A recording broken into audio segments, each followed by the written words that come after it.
Tous mes rêves d'enfance se réalisaient en fait. Je rêvais d'être chanteur, j'étais chanteur. Je rêvais très grand, c'est devenu très grand. J'avais tout qui allait. J'avais de l'argent. Je réussissais mon métier. Je réussissais avec mes amours. La chanson, ça réussissait super. Et toutes les coïncidences, comme l'univers qui s'ouvre pour faire exactement ce que je veux. Mais moi, je gardais en moi l'idée que j'étais pas à la hauteur. J'avais encore ce truc depuis tout petit. Je suis pas à la hauteur. J'avais une sorte de culpabilité. J'osais pas admettre que c'était si facile en fait. C'est comme si je me sentais bizarrement redevable à je sais pas qui, à mes parents et à ce que mes parents veulent dire, un peu en porte-à-faux d'être heureux quoi, que ce soit facile. Tu sais, c'est tellement fort cette idée dans la société qu'il faut souffrir, c'est pas à la hauteur, pas mérité, coupable, machin, le gros truc lourd et tout. Pourquoi je me sens pas bien, je suis angoissé, c'est quoi cette angoisse quoi? Je suis allé explorer en fait le désespoir. Quoi. Parce qu'il était toujours là, je fais bon, ok, on y va. C'est trop dur de résister à ça. Donc j'y suis allé. En plus de ça, comme je n'avais pas trop confiance en moi, donc je me suis dit je vais explorer l'artiste. Comme les artistes que j'aimais bien, c'était des authentiques. C'était Brel, c'était Brassens. Mais à l'époque, c'était très Brel. C'était allez, je vais me couper le. Je vais explorer ce truc-là, quoi. Là, j'ai atteint des trucs très glauques, très glauques, très glauques. À un moment, je pensais vraiment que c'était la fin, quoi. C'est-à-dire, je regardais vraiment la fenêtre de très près, quoi. Je retournais chez mes parents, j'allais laisser mon appart, et tout. C'était, oulala, c'était pas sympa. Et cet ami, on s'intéressait ensemble aux histoires de psy, de psychothérapie, de psychanalyse. On aimait bien ce genre de choses. Puis un jour, il vient et il me dit, Laurent, je vais pas te faire la morale, je vais pas te la faire du tout, mais j'ai une question à te poser, mais surtout ne me réponds pas. Est-ce que tu veux aller bien? Alors moi, je dis, évidemment. Il m'a dit, non, non, me réponds pas. Et il est parti. Et ça a été un déclencheur énorme, quoi. Parce que je me suis aperçu qu'après toute cette traversée de l'obscurité, ce que j'avais vu en moi, c'était mon degré de mensonge à moi-même. Je réalisais pas à quel point je pouvais me mentir. Devant la glace, je jurais des trucs et c'était pas vrai. En fait, je veux pas aller bien.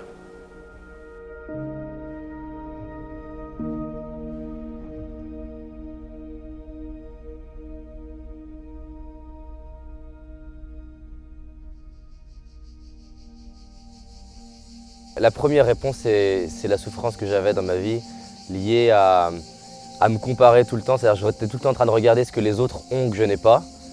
Cette personne, elle est plus à l'aise que moi, cette personne, elle parle plus vite que moi, cette personne, elle raconte plus de blagues que moi.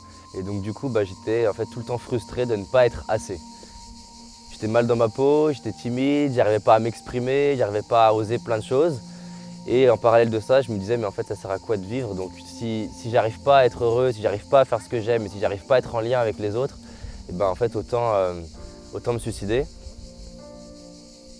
Au bout d'un moment, je me suis dit, donc si je change rien, rien va changer. Donc c'est soit je me suicide et je le fais vraiment et je vais au bout, soit je change quelque chose. Et si je faisais des petites choses tous les jours, qu'est-ce qui pourrait se passer? Et si j'expérimentais de parler en public, d'aller parler à l'inconnu? Il y a une phrase moi qui me parle énormément aujourd'hui, que j'adore transmettre et partager au maximum partout où je passe.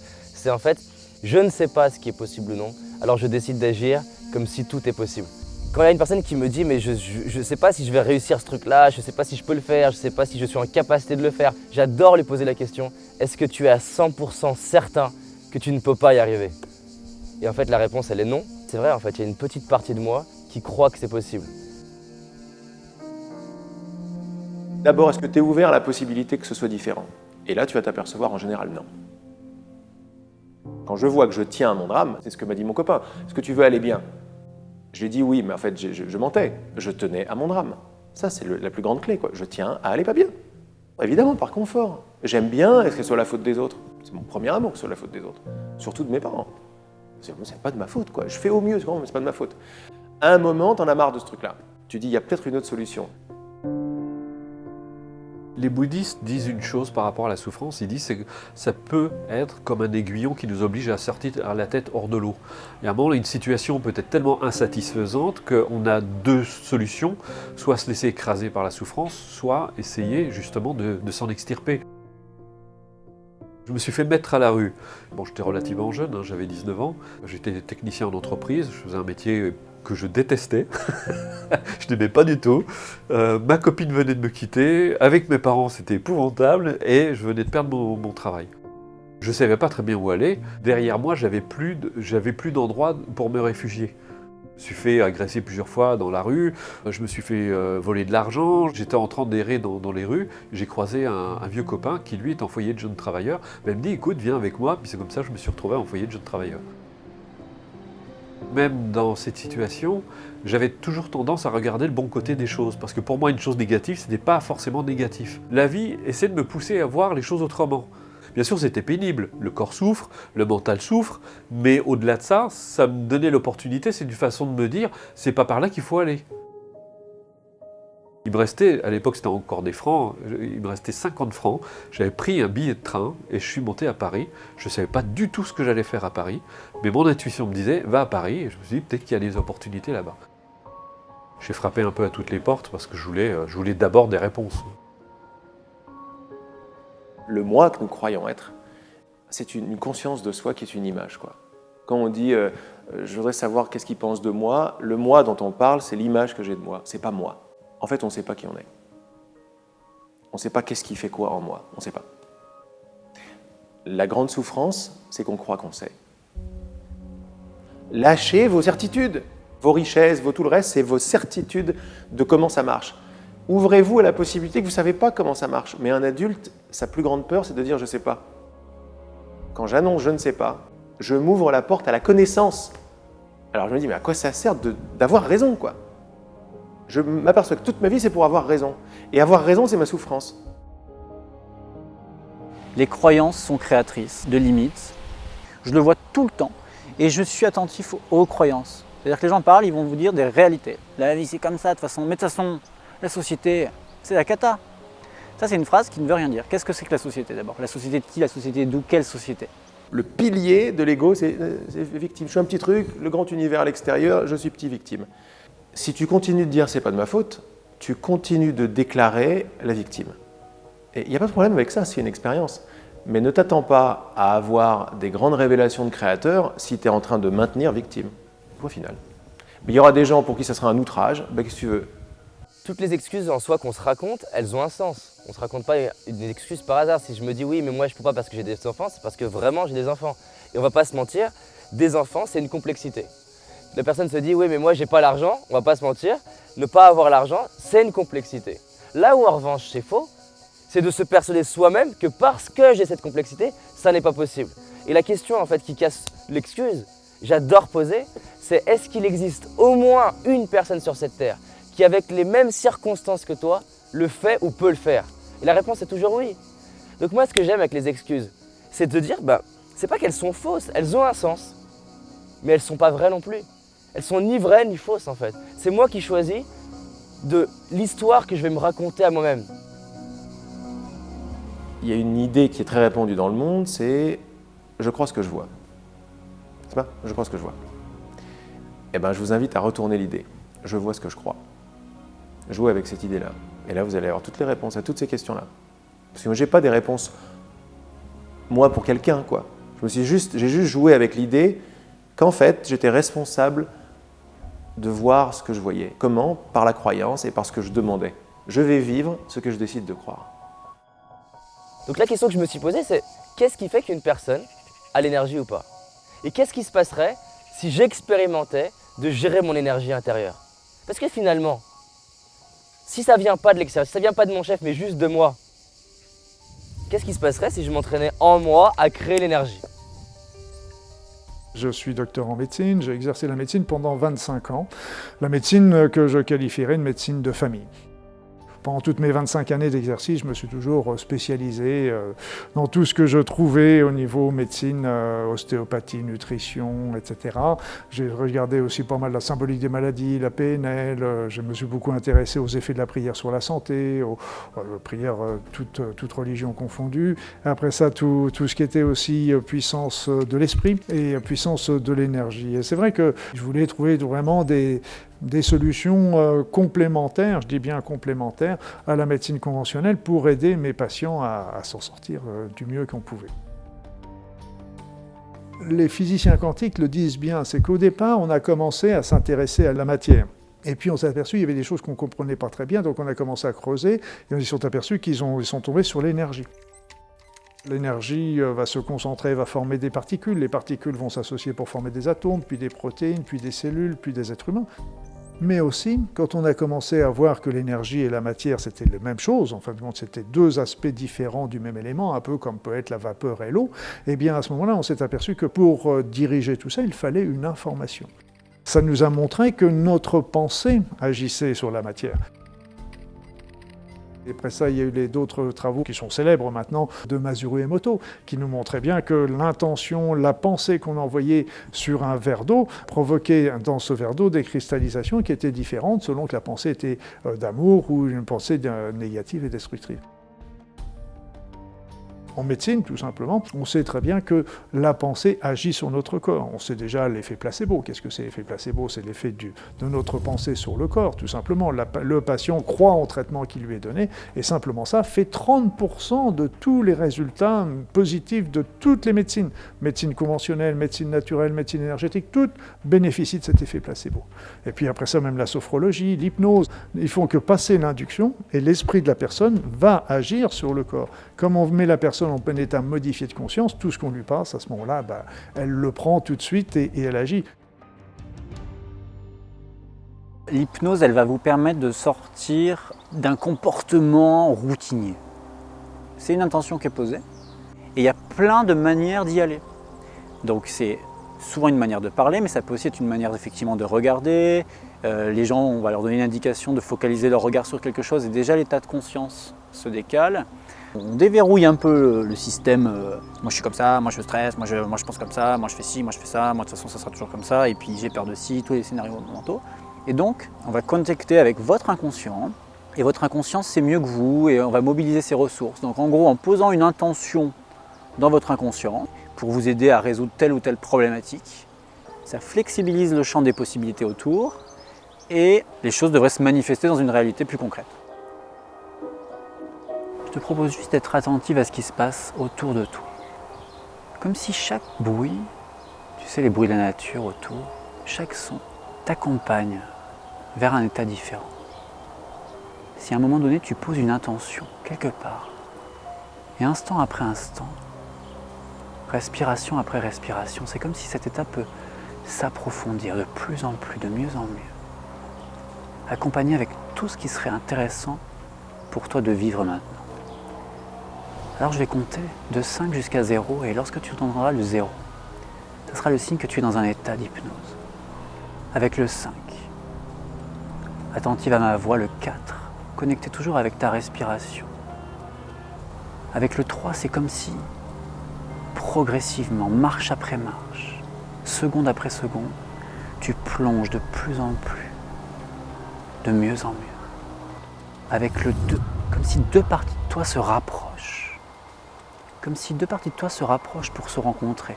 Parfois on parle de conscient et d'inconscient. On parle d'une partie qui sait, qui rationalise, et d'une autre partie qui agit à sa manière, avec sa propre intelligence. Avec le 1, de plus en plus proche. Comme quand on est au bord de quelque chose, comme quand on sait que dans quelques instants, il va être possible de chut. En entendant le 0, ça va être comme le signal qu'une connexion, une autre connexion, une forme d'ouverture est possible. Avec toute sa capacité à régénérer, à réparer, à restructurer, à reconstruire. Si on est dans l'hypnose médicale, il l'utilise beaucoup pour la gestion de la douleur. Alors, gestion des douleurs chroniques. Donc là, il y a beaucoup de praticiens de santé, des infirmiers, des médecins qui se forment à l'hypnose pour gérer les douleurs, les souffrances chroniques. Ils enseignent l'auto-hypnose, ils enseignent des techniques pour que les gens s'apaisent au-delà des médicaments. Ça explicite l'importance des croyances. C'est-à-dire que la croyance de quelqu'un, à un moment donné, plantée dans son esprit, va devenir réalité, va devenir sa réalité. Une personne en qui on a confiance nous a dit quelque chose, ou nous l'a montré.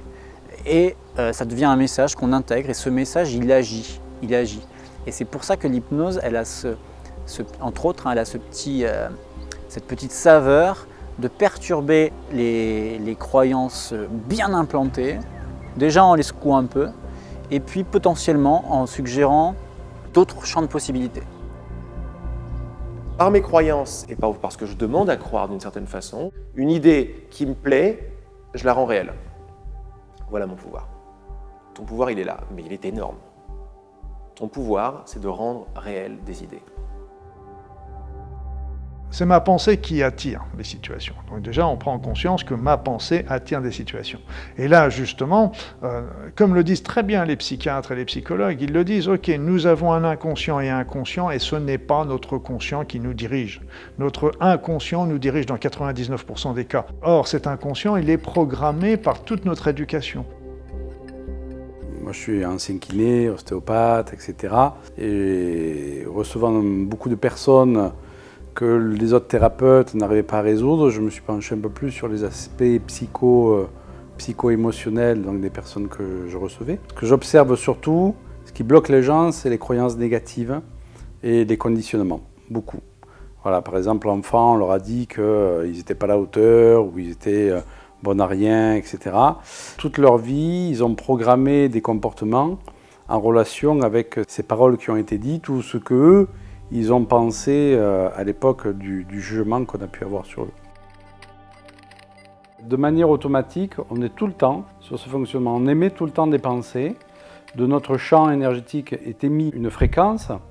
Et cette fréquence-là, en fonction de nos pensées, de nos mémoires, de nos conditionnements, elle va attirer notre réalité. Et par notre inconscient, nous créons beaucoup de choses, mais comme je dis aux gens, à notre insu.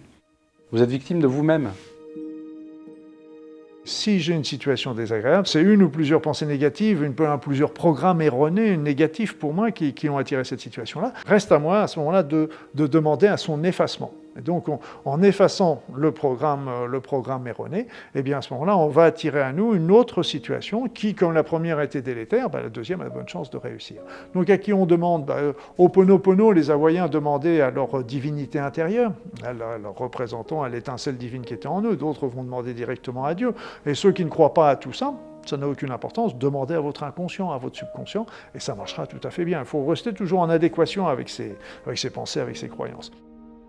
Moi, je dis simplement, je demande à ce que la mémoire erronée, ou les mémoires erronées qui ont été à l'origine de ça, soient effacées de mon inconscient. C'est pas un traitement, ça ne remplacera jamais la psychothérapie, etc. C'est une philosophie de vie qu'on peut utiliser largue à main nue pour améliorer notre quotidien. Et là, d'un seul coup, nous ne sommes plus des victimes. On n'est pas en train d'attendre que la vie passe, elle passe devant nous. Moi, j'en connais combien de personnes qui attendent toujours que quelque chose arrive dans leur vie. Je peux comprendre, parce que moi j'ai eu ce genre de réaction, pour des personnes qui sont dans de grandes souffrances, se dire c'est intolérable ce que vous dites pour moi, parce que vous vous rendez compte dans quelle situation je suis, mais responsable, ça veut dire que je peux faire quelque chose pour que la situation change. Que c'est dans mon ignorance que j'ai créé toutes ces situations dans lesquelles je me retrouve aujourd'hui. Je n'ai pas vu ce que je faisais. On est tous enfermés dans nos petites habitudes. Je dis bien nous, parce que moi y compris, on a tous nos petites habitudes. Et c'est vrai que tout ce qui peut nous faire changer dans nos habitudes, c'est toujours un petit peu gênant. Mais au départ, c'est qu'il faut se dire, ok, les autres, ils sont pour rien. C'est moi qui ai attiré la situation. Et là, c'est le petit passage un petit peu difficile. Si je me suis enguirlandé avec mon conjoint et mon conjoint et ma conjointe n'ayez pour rien, c'est moi qui ai attiré cette situation-là. C'est jamais ça. Dans la réalité, c'est toujours l'autre qui est responsable, c'est jamais nous. L'autre dans notre vie, de par les choses difficiles qu'il peut nous faire vivre, il est toujours seulement le reflet, un effet miroir, ce qu'on appelle l'effet miroir, de ce qui est défectueux et dissonant dans nos programmes inconscients. Si on ne modifie pas les schémas, les choses automatiquement nous reviennent. Et donc on est confronté, si ce n'est pas un patron, ça va être un autre, ou d'autres personnes dans la vie. Donc il faut vraiment pacifier, je dirais, ces mémoires. Je crois que le but de tout thérapeute, c'est de reconnecter la personne au fait qu'elle n'est pas impuissante. Si on est victime, on est impuissant. Si on est impuissant, on n'a pas de pouvoir. Si on n'a pas de pouvoir, on subit les choses. Donc c'est reconnecter la personne à son potentiel, à sa puissance. C'est ça, devenir conscient. Hein. C'est ok, mes parents avaient cette mémoire-là, ben voilà, je vais en devenir conscient, je vais travailler cette mémoire, je vais monter ma vibration au-dessus de cette mémoire pour plus qu'elle puisse s'exprimer dans ma vie. Moi j'aime bien dire que quand notre vibration elle change, si vous êtes bloqué par un trauma dans votre vie et tout, et qu'avec une séance d'hypnose ça débloque, ça laisse une autre vibration pour attirer autre chose. Et après, on va poser la question, ok, qu'est-ce que tu aimerais voir se manifester dans ta vie au final? Puisque la vie c'est... là j'aime bien reprendre les paroles de Miguel Ruiz qui a écrit les 4 accords Toltec, il dit la vie c'est comme un chef-d'œuvre et vous êtes l'artiste de votre vie. On ne naît pas tous avec les mêmes prédispositions génétiques, familiales, environnementales. Mais c'est pas parce qu'on n'a pas été super bien servi au départ qu'on va se débrouiller moins bien qu'un autre. On le connaît bien ça dans les jeux de cartes, de toute façon. Voilà. Si on développe certaines choses, notamment l'intelligence du cœur, même si on n'a pas reçu un super jeu de cartes, on peut arriver à se débrouiller aussi bien que quelqu'un d'autre, voire même mieux. Moi, je reçois beaucoup de personnes, et c'est normal, qui soulèvent tout ce qui ne va pas, qui soulignent tout ce qui ne va pas. Elles voudraient arriver à ça, elles n'y arrivent pas. Et le fait de focaliser sur ce qu'on ne veut pas, c'est bien connu, on fait persister cet état de choses dans ce qui ne va pas dans notre vie. Donc c'est pour ça que pour moi, c'est important de plus focaliser sur ce qu'on ne veut plus, mais de focaliser sur ce qu'on veut. Un pilote de rallye, c'est exactement ça. Hein. S'il focalise sur ce qu'il veut éviter, il va rentrer dedans. Hein. Donc le pilote de rallye, lui, ce qu'il fait, il ne regarde surtout pas ce qu'il veut éviter, il regarde là où il veut aller. Il regarde la direction qu'il veut prendre. Comment trouver ce qui m'inspire, ce que certains vont appeler un rêve, d'autres des aspirations, un objectif? Déjà, la première chose, c'est de réaliser que c'est une illusion qu'un jour vous vous leviez en ayant 100% de la réponse. Parce qu'en fait, on aurait un vrai problème. Si là, moi, je vous disais, je sais 100% ce que je veux faire dans ma vie, ça veut dire que c'est fini.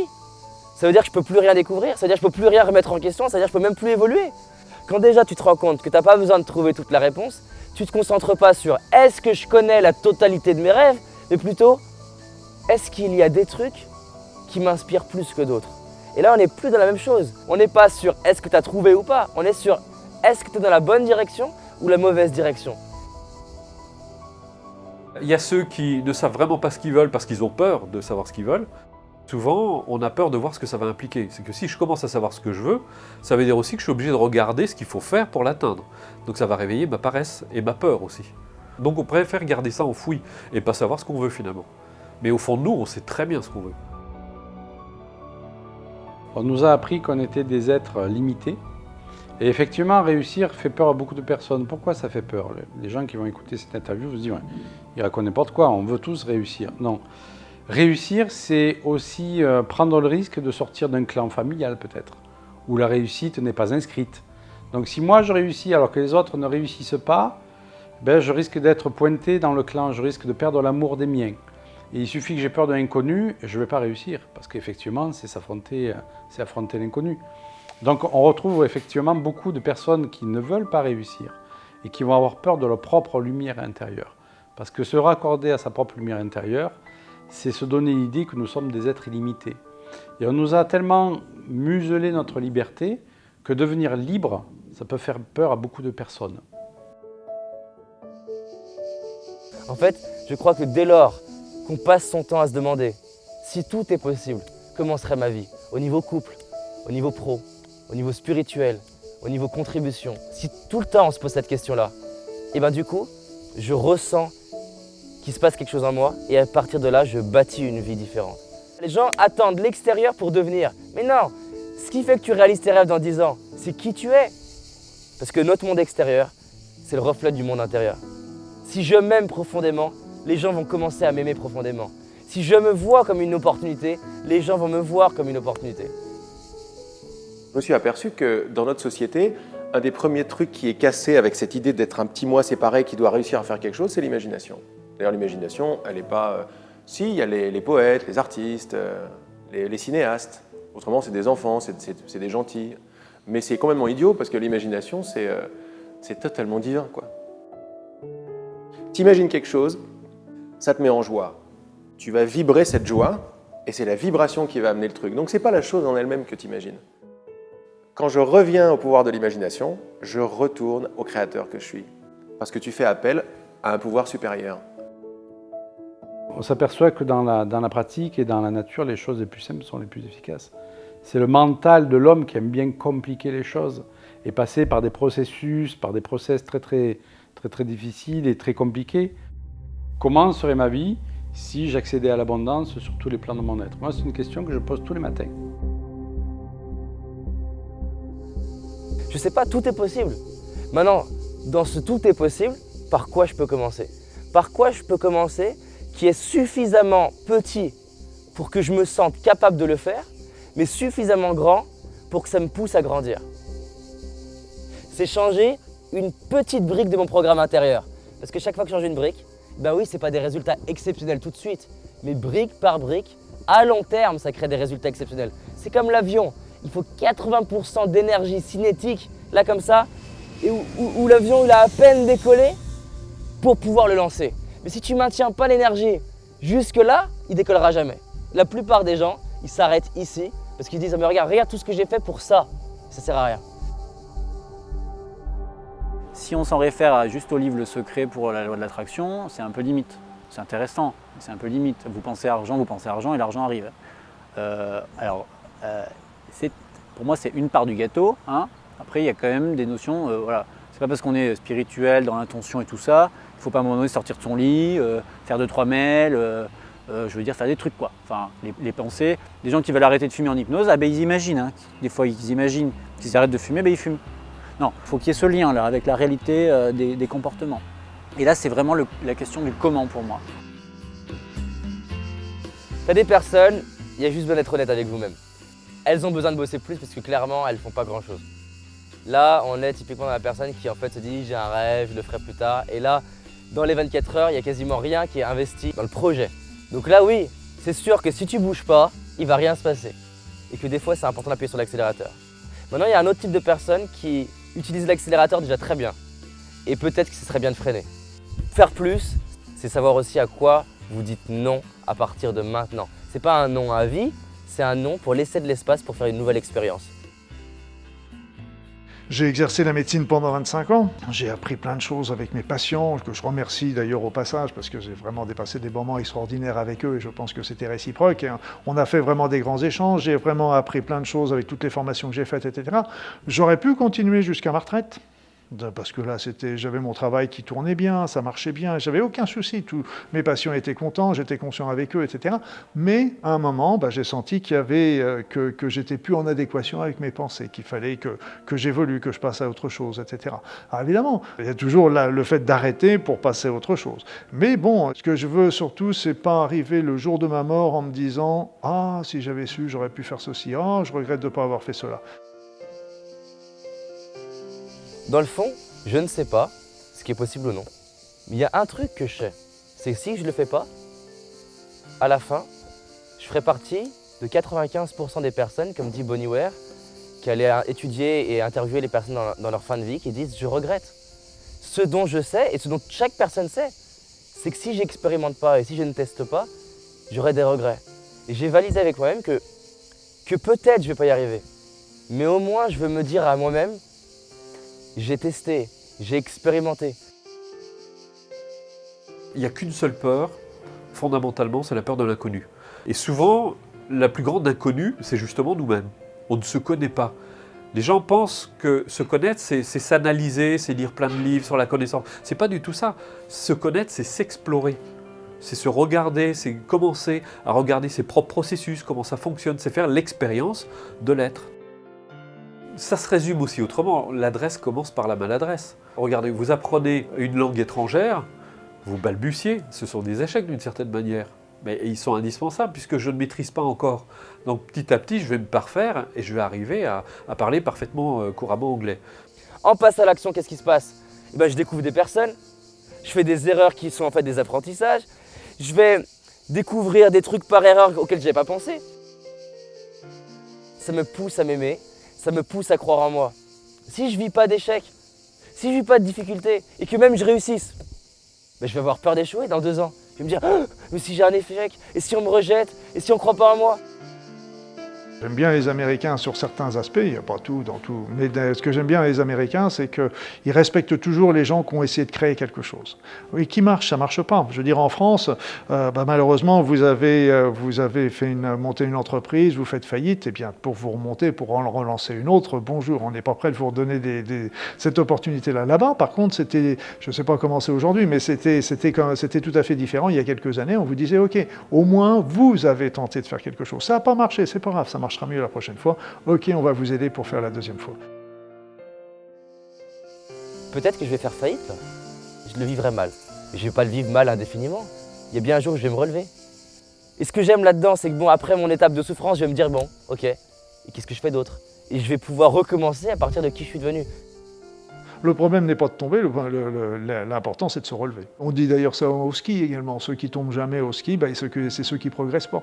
Parce qu'il faut toujours tomber, parce que la chute va toujours nous apprendre d'aller un peu plus loin. Et je sais que c'était rigolo parce que j'avais développé une philosophie quand j'étais gamin, c'est que dans toute situation que je vis, il y a toujours quelque chose de positif.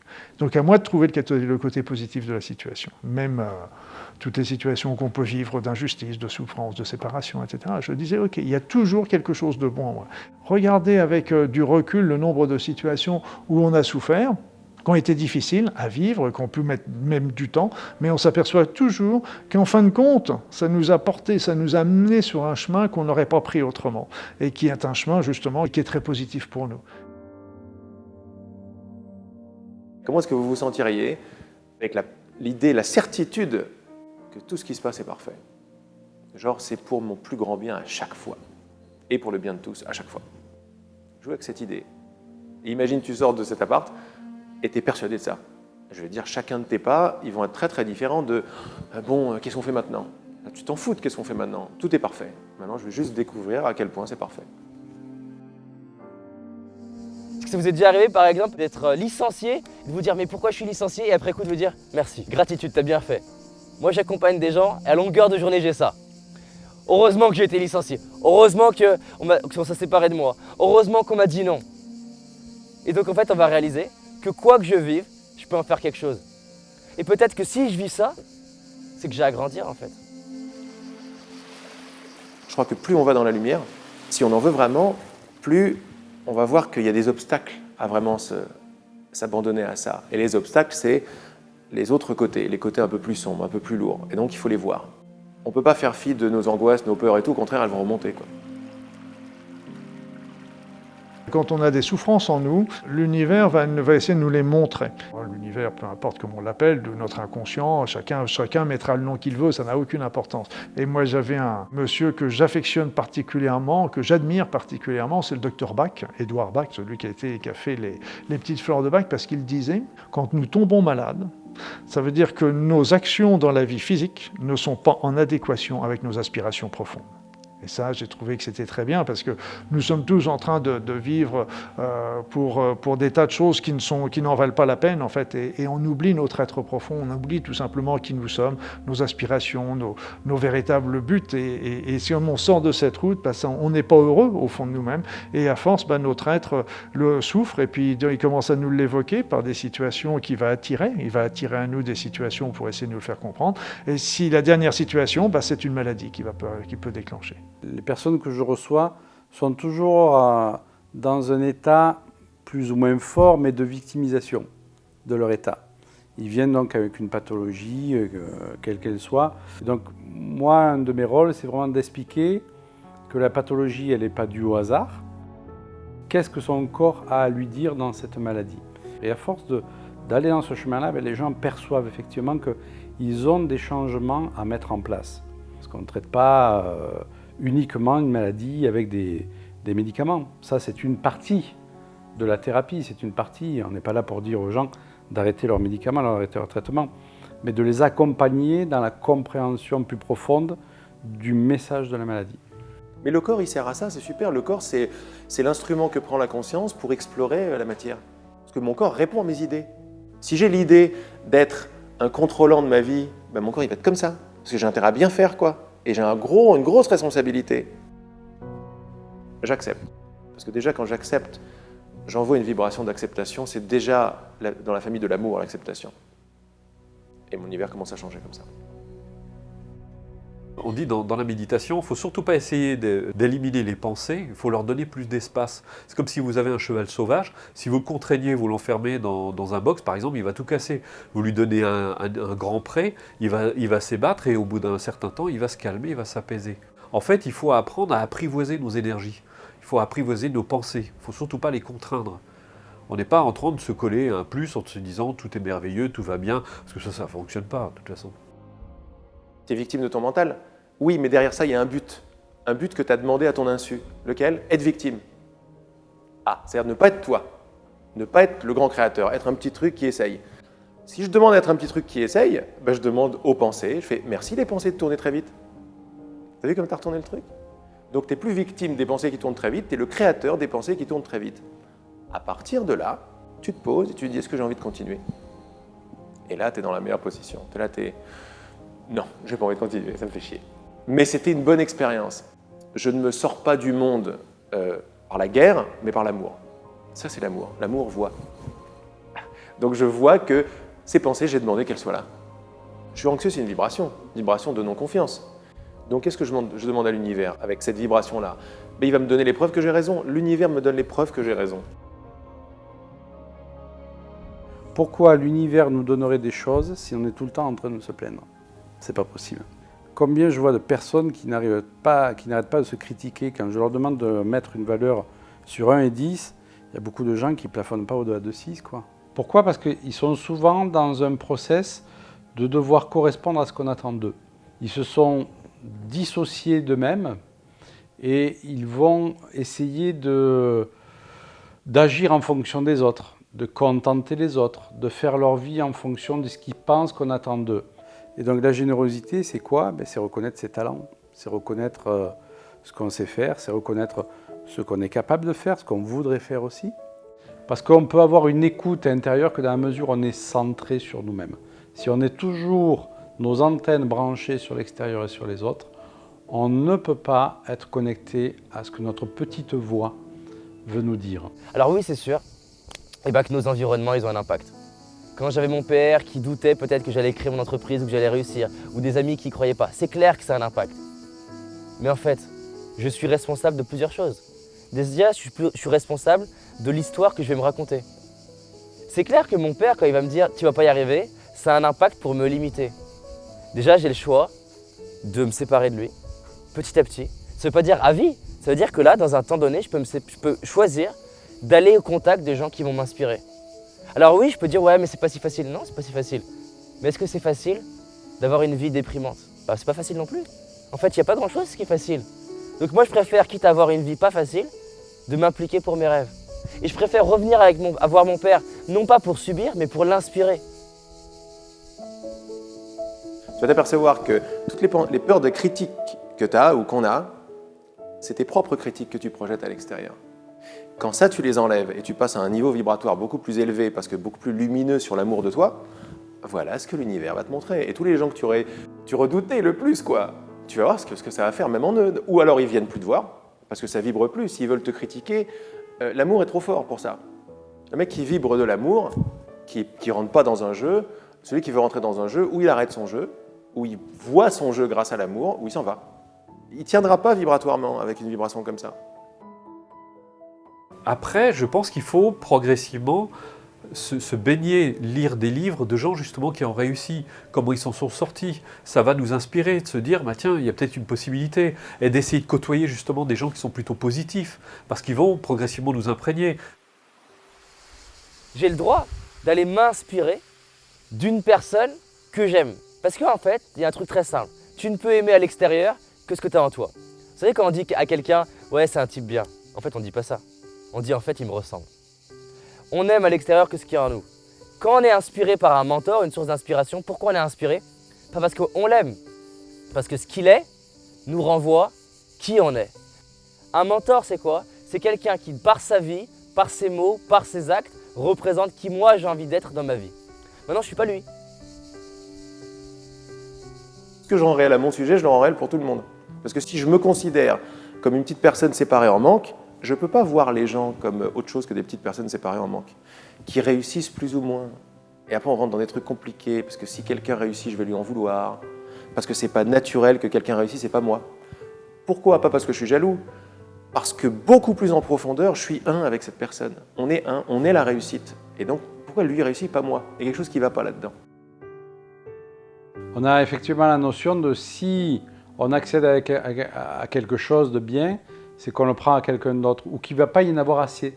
Non, et c'est pas ça du tout. En fait, la vie, l'univers peut créer en abondance et il peut y avoir pour tout le monde. La question la plus importante après tout ça, c'est qu'est-ce que je veux vraiment? Je fais la loi d'attraction et j'ai compris comment ça marchait pour m'attirer un bon compte en banque et voilà. Et une super petite copine. En fait, pourquoi ça marche pas? Qu'est-ce que je veux dans une relation? Le sentiment, c'est quoi? C'est je me sens bien. Je me sens bien, c'est ce que ça veut dire. Je me sens complet, j'ai un sentiment de complétude. C'est pour ce sentiment-là que je veux le couple. Ah là, déjà, on est dans une autre position. En fait, c'est pas le couple que je veux, c'est ce sentiment que je veux. Mais là, déjà, c'est une autre histoire, quand j'ai compris que ça venait de là. Pourquoi est-ce que je veux une belle voiture? Parce que c'est classe, parce que ça veut dire que j'ai réussi. Nanana. Ok, il n'y a pas de problème avec réussir. Mais qu'est-ce que ça veut dire, point de vue sentiment? Ça va te faire sentir quoi? Un contentement, une fierté. Ok, mais une fierté, ça veut dire quoi? Ça veut dire une complétude. Ça veut dire je m'aime. Et donc c'est pour ça que je veux une belle voiture. Pour ça que je veux des chocolats. Pour remplir un vide. Quand je m'aperçois que c'est ça et quand je fais fi d'honnêteté, je sais pourquoi je fais les choses. Je suis honnête avec moi-même. Et j'arrête de demander au monde de remplir un vide. C'est pas magnifique de voir ça? C'est-à-dire que depuis toujours, le bonheur, il était là, mais je me suis déclaré comme coupé du bonheur. Maintenant, je vais le chercher à l'extérieur. Et à certains moments, je vais le trouver. La belle voiture, la belle relation, etc. Mais je sais en moi que c'est pas complet. Un coup de feu et ça s'en va. Un accident, ma femme meurt. Moi, mon corps, il faut que je l'assure. Je sais que c'est pas tranquille. Ça, c'est des questions super sur lesquelles il faut rester entre soi et soi. Parce que ça veut dire qu'on croit qu'on n'a pas les réponses, mais s'il y a un message que je donne, c'est qu'on a les réponses, on a toutes les réponses. Il y a beaucoup de lumière derrière quand on veut bien remettre en cause pourquoi ça ne marche pas. Mais il faut descendre derrière, on passe par des trucs un petit peu durs, c'est vrai. Mais passer par des trucs un petit peu durs, ça nous fait arriver à des trucs beaucoup plus lumineux à l'intérieur sur qui on est. C'est-à-dire que le bonheur est en moi, la connaissance est en moi, la richesse est en moi, l'abondance, c'est ce que je suis. Donc c'est quoi la meilleure formule maintenant pour attirer les choses à toi? Ne pas en avoir besoin. On le sait tous. Mais pourquoi ne pas en avoir besoin? Parce que quand j'en ai pas besoin, qu'est-ce que je vibre comme vibration? La complétude, sans besoin de rien. Et comme l'univers m'amène ce que je demande vibratoirement, il va m'amener que des trucs qui vibrent avec ma vibration. Ma vibration est une vibration de complétude, donc je vais avoir la voiture que je veux. Pourquoi? Parce que je m'en fous de la voiture. Parce que je sais que c'était pas la voiture qui m'apportait le bonheur, c'était le truc et je l'ai trouvé en moi. Et te rappelant que c'est toi qui te crée, ça y est, tu commences déjà à vibrer le bonheur que tu es, parce que le bonheur que tu es, il est créateur. Quand j'arrête d'être victime, et je vois que c'est moi qui me fais les expériences de victime, ça y est, j'ai trouvé le bonheur. Quand mon pote m'a dit « Est-ce que tu veux aller bien ?», c'était la clé pour moi pour trouver le bonheur. J'ai eu un sourire en pleine dépression, parce que j'ai vu tout le truc. J'ai vu qu'en fait, non, c'est moi qui crée l'expérience du désespoir. En voyant ça, j'ai eu le sourire. Pourquoi? Parce que si c'est moi qui le crée, donc je suis le bonheur. Il y a quelque chose en moi qui est libre. C'est moi qui crée l'emprisonnement, donc je suis libre. Les gens ils pensent que la liberté, c'est à l'extérieur. Pour moi, la liberté, c'est la liberté de Mandela. La liberté de Mandela, c'est d'être dans une cellule et de se sentir libre. Pour moi, être libre, c'est pas être victime de mon entreprise. L'argent, c'est pareil. J'ai pas envie de croire qu'il me faut de l'argent pour être heureux. J'ai envie de me dire que sans argent, je suis heureux. Maintenant, on va pas se mentir. Avec plus d'argent, je peux contribuer au monde. Je peux permettre de faire plus de vidéos. Je peux permettre de déléguer des choses. Je peux permettre de prendre soin de mon corps, plus. Mais j'ai pas envie d'être le bourreau de mes rêves. Mes rêves, ils sont là pour m'inspirer à avancer maintenant. Et c'est ça pour moi, me sentir libre. Je dis pas que c'est facile, je dis pas que j'y arrive tous les jours, mais tous les jours, j'y arrive un peu plus. On se rend compte qu'on a cherché le bonheur à l'extérieur, on se rend compte que quoi qu'on puisse acquérir, on n'obtient pas ce que l'on désire. Et le bonheur n'est pas lié à nos acquisitions, c'est pas parce qu'on a plus, c'est pas parce que j'ai plus d'argent, c'est pas parce que j'ai plus de ceci, plus de cela, que je vais être plus heureux, c'est parce que j'ai l'état d'esprit. Dire il faut couper les désirs et couper les objets, aller dans une grotte, ça a marché, mais c'est une conclusion très hâtive et mentale, et donc pas assez profonde, des lois vibratoires. n'y a pas de problème avec le désir, il faut juste voir d'où il vient et qu'est-ce que je demande et comment je le demande. Et après, tu peux t'amuser avec tous les jouets. Mais quand tu sais que c'est des jouets, c'est sympa. C'est déjà plus mon bonheur dépend de ça, non, c'est terminé. Et après, ça ne devient pas genre je ne vais pas vers quelqu'un ou vers l'univers pour essayer de l'agripper en manque, parce que c'est ça que je fais dans mes relations d'amour en fait. Je manipule pour essayer de lui demander un truc. Donc je demande à quelqu'un de remplir un vide que moi j'arrive pas à remplir. C'est pas de l'amour ça, c'est du marchandage. Quand je comprends ça, quand je vais voir en moi la possibilité que je peux vibrer par tout seul la complétude, là en général l'univers va me montrer quelqu'un qui vibre pareil que moi et ça sera plus la même relation. Ça sera, je suis peut-être pas le héros que je suis peut-être pas Jésus et t'es peut-être pas le Bouddha, mais on a le même désir et on veut bien défaire tous nos trucs ensemble. Partager dans l'humilité, dans le je sais pas. Eh ben je vais t'aider à voir ce que tu veux pas lâcher, tu vas m'aider à voir ce que je veux pas lâcher, mais dans l'amour. Et ça, c'est juste, ça devient une relation magnifique. Je développe une relation avec les idées qui est différente, un respect, une humilité.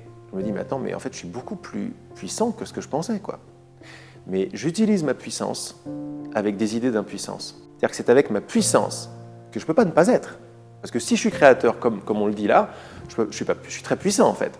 Mais je joue avec des idées de « je suis une petite chose impuissante ». Et je me crée l'expérience totale d'être une petite chose impuissante. Et quand tu te dis « mais c'est la puissance lumineuse qui se crée l'expérience d'être autre chose qu'elle-même ». Je crois qu'à la base, tout le monde cherche la même chose. Si on cherche toute la même chose, c'est qu'on cherche cette conscience qui est cet amour, cette plénitude, cette lumière, cette non-limite. Et donc, tu as un regard très bienveillant après par rapport à toutes les tentatives. Tu sais que ça n'aboutira pas vraiment parce que ça part d'un manque et puis c'est artificiel, c'est à l'extérieur, mais tu comprends l'alcool, tu comprends la drogue, tu comprends les excès, tu comprends les abus, tu comprends aussi le mal-être. Parce qu'on est très mal, on se sait quelque part en nous de façon évidente, conscience large, et on est ces tout petits trucs, on n'a pas compris pourquoi, et on a des pensées, et ça y est, on veut tout contrôler, et on s'aperçoit qu'on est des gros égoïstes. Tu comprends même les suicides, quoi. Mais au moins, par cette compréhension, tu as un regard bienveillant qui arrive devant la vie. Et c'est ce regard bienveillant qui va donner la réponse. C'est pas Laurent qui répond. Laurent, tout ce qu'il fait, c'est se retourner vers son vrai désir, vers ce qu'il veut vraiment. C'est déjà énorme. Parce que dans la plupart des moments, tu t'aperçois qu'en fait, non, tu veux pas t'abandonner à ça, tu veux avoir raison, quoi. Tu veux contrôler ton truc. Et dès que je vois ça, la pratique, c'est « Ah j'ai vu ça, qu'est-ce que je veux ?» Oh non, c'est pas ce que je veux en fait. Je m'aperçois que pour être heureux, il faut pas avoir envie d'avoir raison. Si j'ai raison, je crois que je vais être heureux, c'est la façon dont on marche ici, mais c'est surtout ça la clé, quoi. C'est où je veux avoir raison, où je veux être heureux. Et je m'aperçois de partout que dès que ça coince, c'est que j'ai envie d'avoir raison. Et l'amour me laisse avoir raison, mais après ça me fait mal, quoi. Parce que je veux de moins en moins. Donc c'est vrai que c'est un gros chemin d'humilité, en fait. Vers quelque chose de très beau, très lumineux, très direct, beaucoup plus puissant, en fait. Et l'envie d'avoir raison, elle est forte, hein. Pour moi, la puissance et la force de quelqu'un, c'est déjà être dans la compréhension dans l'univers. C'est ne plus se sentir isolé comme un être là, tout seul. C'est vraiment se sentir appartenir à quelque chose de plus grand. Très souvent, moi, dans la journée, je prends un moment de respirer en conscience et je ressens tous les liens que je peux avoir avec la nature, par exemple, avec les astres. Et se mettre de temps à autre dans la journée dans cette notion-là, ça demande une minute, hein, dans cette condition-là, fait qu'on va se sentir tout de suite investi d'une autre puissance. On fait partie d'un grand tout, il faut se sentir unifié à ce grand tout. Et là, on se sent fort et puissant. La force et la puissance, ce n'est pas exercer son petit pouvoir de chef sur les autres dans une entreprise ou dans le couple. C'est pas ça la force et la puissance, ça c'est de l'ego. La force et la puissance, c'est vraiment autre chose. Et ça passe par quoi? Ça passe par le cœur. Ça passe automatiquement par le cœur. Ça rejoint une pratique qui s'appelle la pratique de la pleine conscience. Ouvrir ses yeux, son intuition, connecter avec ce qu'il ressent. Et toutes les informations sont là. Et ensuite, la vie, elle donne des informations. Elle ne vous envoie pas des fax avec tous les grands 1, ne pas faire ça, grand 2, faire ça.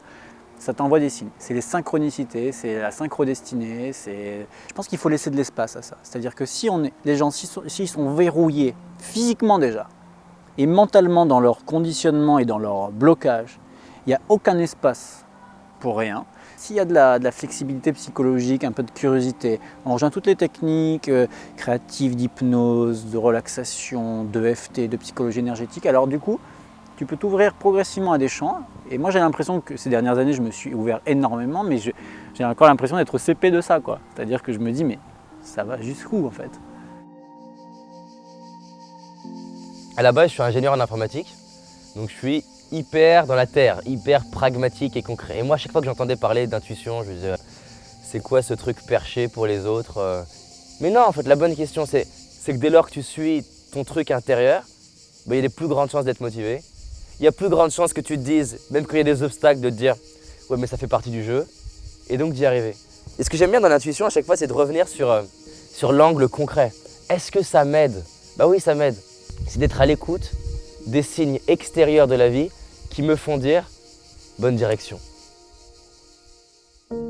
Et par rapport au moment présent, là, il suffit de se poser et de voir qu'il n'y a rien d'autre que maintenant.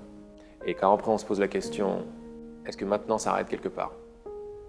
Et tu vérifies, est-ce que maintenant ça arrête? Non, mais dès que je me suis posé cette question, et dès que je commence surtout à donner une réponse, c'est important d'essayer de donner une réponse, comme ça le mental, c'est pas un ennemi, tu lui dis, cherche-moi la fin de maintenant. Il va s'écrouler grave dans la réponse, parce qu'il va chercher à droite, à gauche, et plus je vois que le mental cherche, il ne trouve pas, plus je m'aperçois qu'il n'y a que maintenant. Mais s'il n'y a que maintenant, ça veut dire plein de choses. Si maintenant ne s'arrête pas, quand est-ce que le futur commence? J'ai pas de réponse. Donc on n'est pas là pour avoir des réponses, on est là pour avoir des questions. C'est les questions qui comptent. Et c'est pas la réponse qui compte, c'est la question et d'où vient la question. Si c'est une question qui vient d'une volonté de briller personnellement, d'une volonté de comprendre pour contrôler, voilà le maximum, l'éventail de réponses que je vais pouvoir avoir. Mais si ce que je demande, c'est une question ouverte, avec un enthousiasme et une envie de me faire surprendre, là, je vais me faire surprendre. Et je vois que c'était ça qui était la clé, finalement, à toutes mes questions par rapport à la liberté, à l'amour, aux rêves qui se réalisent comme ça. C'est qu'il y a un truc avec la compréhension. Ce qui entend mes paroles maintenant, la conscience toute simple qui est là, quoi. Tu es conscient de mes paroles. Cette conscience de mes paroles, ça n'est pas un objet. Tu trouves une couleur à cette conscience? Elle a une couleur? Une taille? Parce que là, la conscience qui entend mes paroles, elle ne s'arrête pas. Elle ne commence pas quelque part, elle ne s'arrête pas quelque part. Réfléchir, ça met du temps. Là, quand tu m'as dit « est-ce que tu es conscient ?» Oui, tu n'as pas réfléchi, c'est immédiat. Oui. Après, tu as le mental très vite qui va dire « oui, oui, le corps, les oreilles et tout ». Mais ça vient après. On dit « oui, bien sûr ». Ce « oui, bien sûr », demande-toi d'où il vient. Tu auras toutes les réponses. Oui, bien sûr. Mais c'est une évidence, donc ça ne vient pas de mon mental. Non. Ça vient de l'évidence d'être conscient.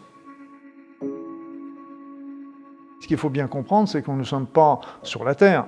Un monde avec 7 milliards d'individus, nous sommes 7 milliards de mondes qui sont reliés par une pensée commune, par cet espace-temps. Nos pensées s'attirent, donc on rentre dans le monde des autres et les autres entrent dans le nôtre, mais nous sommes toujours le chef, les seuls dirigeants de ce monde. Et c'est pour ça que tout ce qui se passe dans mon monde, j'en suis quelque part l'auteur.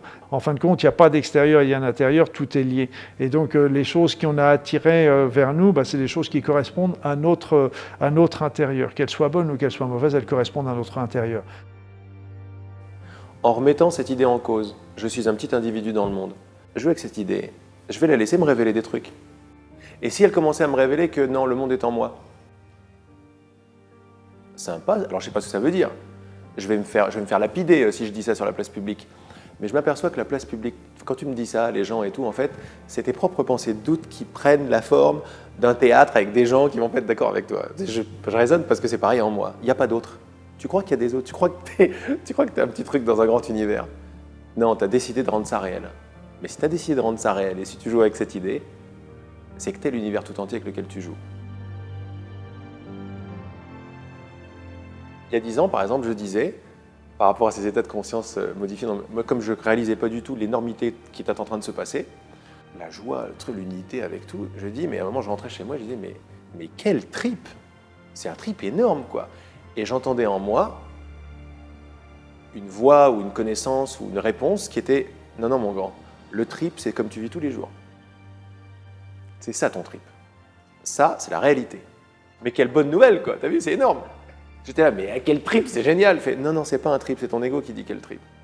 Pour essayer de mettre ça sur la faute de je ne sais quoi. Non, c'est ton état qui s'ouvre. C'est l'état naturel qui s'ouvre. Ton trip, c'est de te croire séparés les uns des autres et d'essayer de faire des choses. C'est une magnifique nouvelle pour l'humanité, quoi, pour notre futur, pour ce qui arrive, quoi. C'est pour ça que je ne suis pas dans la rébellion par rapport à tout ce qu'il peut y avoir comme injustice dans le monde. Ça ne veut pas dire que je ne fais rien. Mais je ne suis pas dans un phénomène de rébellion, parce que quand on est dans un phénomène de rébellion, on est déjà en train de nourrir le système, qu'on veut justement changer. Mais donc plutôt, c'est d'envoyer plein de pensées positives, plein d'éléments positifs pour dire, ok, il y a une souffrance là, c'est une souffrance à l'extérieur, mais ça veut dire que j'ai une souffrance à l'intérieur qui correspond à ça. Donc il faut que j'amène de la lumière, de l'amour pour effacer tout ça. Tout chemin de vie passe toujours par l'amour. Et il ne peut pas y avoir un chemin de vie équilibré, harmonieux, etc., si on n'a pas l'amour des autres, l'amour de la nature, l'amour. Et cet amour est quelque chose d'inné en l'être humain et qu'on nous a perdu justement, qu'on a perdu quelque part au cours de route et qu'il faut justement réactiver. Et quand on parle d'amour, c'est lié à notre capacité à se souhaiter et à souhaiter aux autres de connaître le bonheur. Ça, pour moi, c'est vraiment l'amour. Quand on éduque ses enfants, on leur apprend à être plus autonomes, à voler de leurs propres ailes. Mais c'est déjà de l'amour. Je pense qu'aujourd'hui, ce qui est extraordinaire, beaucoup plus qu'avant, on se rend compte justement de l'interdépendance des phénomènes. Parce qu'on se rend compte que tout ce qu'on fait aujourd'hui a une incidence sur le monde entier. C'est-à-dire qu'on a tous participé au déséquilibre de la planète, à la pollution, on n'a qu'un respect pour la nature, mais on a ces images qu'on n'avait pas avant. Avant, elles étaient cachées. Aujourd'hui, on les voit. Si on ne les voit pas à la télé, on les voit sur Internet. On voit des choses assez abominables. Et il y a des gens qui sont vraiment sensibles à ça, qui se disent « il faut arrêter, je ne peux pas être heureux en voyant ça ».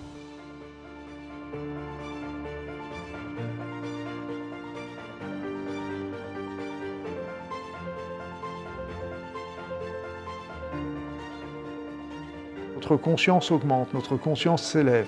Et là, aujourd'hui, le niveau de conscience n'a jamais été aussi important dans l'humanité et on est capable de faire aujourd'hui, avec notre pensée, avec notre amour, des choses qu'on n'aurait pas pu, qu'on aurait cru impossible il y a encore, ne serait-ce que quelques années. Je dis bien 5 ans, 10 ans, 20 ans, c'était pas possible. Aujourd'hui, la puissance de notre esprit n'a jamais été aussi forte et ne continue de croître. Et c'est aussi ce qui dérange un petit peu l'équilibre du monde actuellement. Le temps s'accélère, hein.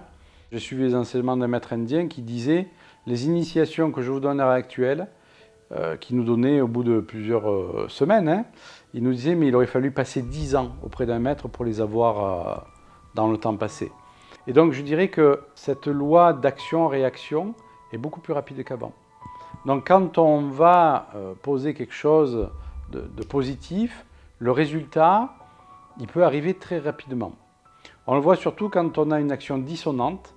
Ben, je dirais le coup de bâton, le retour de bâton est très rapide. Tout passage transitionnel, donc toute transition, est toujours difficile à vivre. Et donc c'est toujours très chaotique. Ce qu'il faut, c'est voilà, apprendre à surfer sur la vague et non plus à ramer à contre-courant, quoi. Pour moi, aussi bien à l'échelon individuel qu'à l'échelon général, il n'y a pas d'obligation. Rien n'est jamais écrit. Et donc, rien n'est jamais écrit. Ce qu'on sait aujourd'hui, c'est que dans notre espace-temps, les énergies montent. Ok, mais elles nous montent si elles montent, ça veut dire qu'elles nous emmènent vers de plus en plus de conscience, vers quelque chose de positif. Cette montée, elle sera ce qu'on en fera. Parce que justement, si on peut en faire quelque chose de merveilleux, tout comme on peut en faire quelque chose de difficile. Et là, il faut bien comprendre que tous les astrologues, tous les voyants ne me contrediront pas, parce qu'en fin de compte, ils le savent très bien, c'est que quand on fait une prédiction aujourd'hui, c'est une prédiction par rapport à la situation d'aujourd'hui pour demain. Et donc, si d'aujourd'hui on change des situations en disant, bah tiens, je vais changer de métier, je fais une rupture ou je me mets avec quelqu'un, donc on change le présent, on va changer le futur. Et là, les anciens travaillaient beaucoup avec les voyants, mais c'était pas pour se dire, ah là là, mon Dieu, ça va être malheureux parce qu'il va y avoir des choses tristes qui vont arriver. Non, non, s'il y avait des choses positives qui étaient annoncées, ben, ils faisaient tout pour que ça se déclenche. Si c'était des choses négatives, ils faisaient tout pour que ça change. Donc rien n'est jamais écrit. Et donc là encore, l'avenir, elle sera ce qu'on en fera. Je suis responsable de ma vie, je suis responsable de mes émotions et je vais aller brique par brique changer mon système de pensée. J'ai pas fini, t'as pas fini, personne n'a fini. C'est la même information, revue et revue et revue sous des angles différents qui permettent de l'intégrer à un niveau plus corporel et d'en faire une norme et un fonctionnement. La clé, c'est pas de connaître les clés. La clé, c'est de s'entraîner à les intégrer dans sa vie par ses actions. Et comme dit Gandhi, incarne le changement que tu veux voir dans le monde, incarne le changement que tu veux voir chez tes enfants, tes amis, tes parents, les gens que tu aimes, brique par brique.